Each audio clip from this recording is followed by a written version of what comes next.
देवताभ्यो देवताभ्यः महायोगीभ्येव च नमः स्वाहा ये शुद्धाये नित्यमेव नमो नमः। जय श्री राम मित्रों, आप सबका स्वागत है अपने इस YouTube चैनल पर। आज आश्विन कृष्ण पक्ष द्वितीया की तिथि, आज द्वितीया तिथि का श्राद्ध किया जाएगा।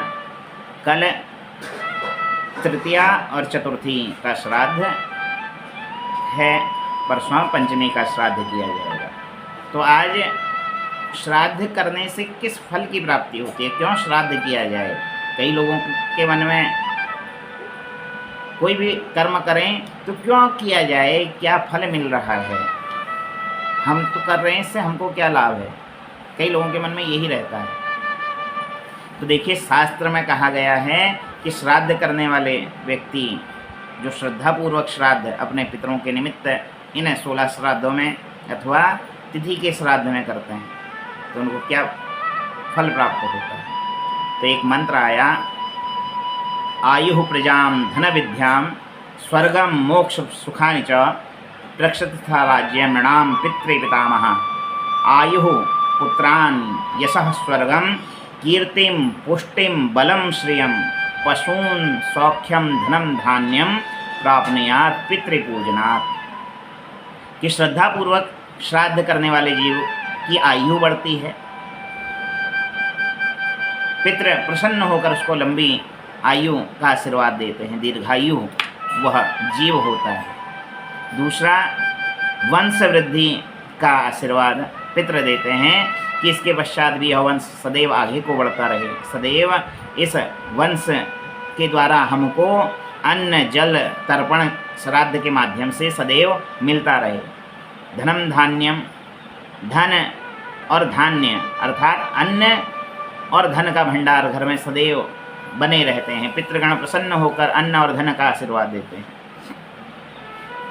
पुष्टि, शरीर की पुष्टि, शरीर सदैव निरोगी रहता है, पुष्टि युक्त रहता है, पुष्टिवर्धन रहता है। और पितृ प्रसन्न होकर स्वर्ग और मोक्ष भी प्रदान जीव को करते हैं। जैसा जीव का कर्म है, अपने कर्मों के अनुसार वह स्वर्ग और मोक्ष को प्राप्त करता है। और घर में सदैव सुख, शांति, समृद्धि, ऐश्वर्य आदि बना रहता है। घर में कोई क्लेश नहीं होता, घर में कभी पितृदोष आदि कर्म नहीं होते। श्रद्धापूर्वक यदि श्राद्ध किया जाए, श्रद्धाम दीयते इति श्राद्धः, श्राद्ध के लिए कहा ही गया है कि श्रद्धापूर्वक कर्म किया जाए।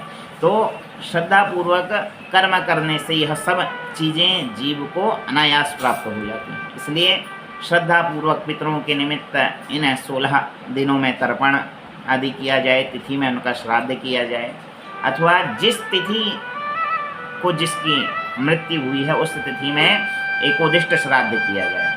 आजकल यह जो श्राद्ध हो रहे हैं, जैसा पूर्व में बतलाया, पार्वण श्राद्ध इनको कहा गया है।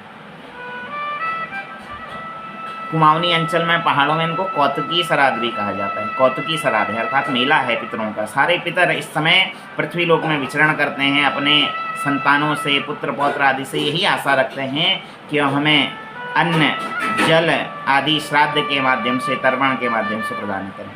तो स्वयं की भलाई के लिए, स्वयं सुख सौख्य पुष्टि आदि की प्राप्ति के लिए भी जीव को यह श्राद्ध आदि कर्म श्रद्धापूर्वक करने चाहिए। तो आज की वीडियो में इतना ही। पुनः किसी नई वीडियो को लेकर, कोई नई चर्चा को लेकर आपके सम्मुख उपस्थित होऊंगा। तब तक के लिए आज की राधे राधे, जय श्री राम, हर हर महादेव।